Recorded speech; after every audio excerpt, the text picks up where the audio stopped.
नमस्कार, आप देख रहे हैं टीएफडी इंडिया। मैं हूं आपके साथ लकी कुमारी। एक बार अयोध्या में होगा सीएम योगी का इम्तिहान। इस सीट के लिए 4 मंत्री मोर्चे पर डटे। लोकसभा चुनाव में उत्तर प्रदेश बीजेपी के लिए वाटुलू साबित हुआ। फैजाबाद की अयोध्या धाम सीट पर बीजेपी को करारी हार का सामना करना पड़ा, लेकिन अब बीजेपी के पास अपनी सांस बचाने का मौका है। दरअसल आने वाले दिनों में यूपी की 10 विधानसभा सीटों पर उपचुनाव होने हैं। इन 10 सीटों में से एक है अयोध्या की मिल्कीपुर सीट।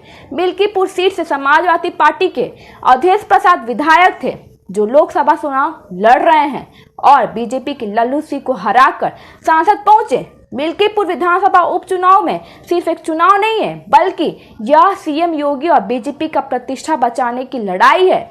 मुख्यमंत्री योगी आदित्यनाथ ने सबसे ज्यादा फोकस मिल्कीपुर सीट पर किया है। इस सीट पर 4 मंत्रियों के अलावा संगठन के वरिष्ठ नेताओं को चुनाव की कमान सौंपी गई है। मिल्कीपुर सीट पर सूर्य प्रताप शाही, मयंक शरण सिंह, गिरीश यादव और सतीश शर्मा को कमान सौंपी गई है।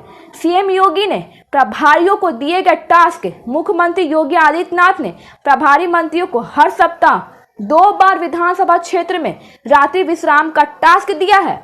इस दौरान प्रभारी मंत्रियों को एक एक कार्यकर्ता से मुलाकात करनी है और बूथ को मजबूत करने पर फोकस है। मुख्यमंत्री ने निर्देश दिया कि चुनाव खत्म होने तक प्रभारी क्षेत्र में मौजूद रहेंगे। क्या है मिल्कीपुर सीट का समीकरण? मिल्कीपुर अनुसूचित जाति के लिए आरक्षित है। 2017 में इस सीट पर बीजेपी के गोरखनाथ ने जीत हासिल की थी। 2022 में इस सीट से सपा के अवधेश प्रसाद जीते। अवधेश प्रसाद को करीब 1,03,000 वोट मिले थे, जबकि बीजेपी के बाबा गोरखनाथ को 90,500 से ज्यादा वोट मिले थे। तीसरे स्थान पर रही बसपा की मीरा देवी को 14,000 से ज्यादा वोट मिले थे। कांग्रेस प्रत्याशी नीलम कोरी को 3,000 से ज्यादा वोट मिले। 2017 में बीजेपी प्रत्याशी गोरखनाथ को 86,000 से ज्यादा वोट मिले थे, जबकि अवधेश प्रसाद को 58,000 से ज्यादा वोट मिले थे।